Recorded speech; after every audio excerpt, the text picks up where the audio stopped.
With U.S. troops officially out of the country, what happens to the allies who haven't been able to leave? According to the Association of Wartime Allies, an estimated 65,000 special immigrant visa or SIV applicants and their families are still in the country. These are folks who have helped the U.S. over the past 20 years.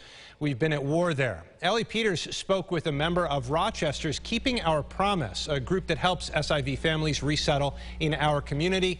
Ellie, what can these families expect at this point? Adam, it's still pretty unclear because this situation is so fluid. But one thing is for sure, many of these SIV families are at risk.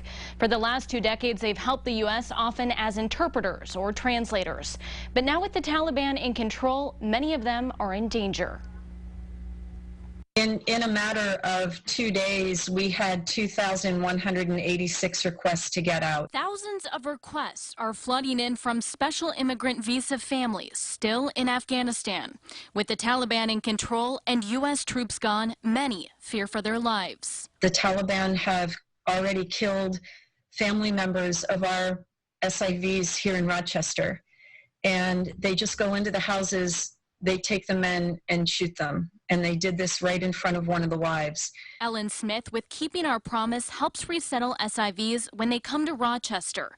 They've assisted 13 families recently, but many haven't been able to leave Afghanistan and now face retaliation. The Taliban is not to be trusted. They're not an organized, military. There's no orders passed down. One local man from Afghanistan shared this video of his family, whose apartment was destroyed by the Taliban because many people who live there helped the U.S. It's what those who served the United States face because we've left them behind.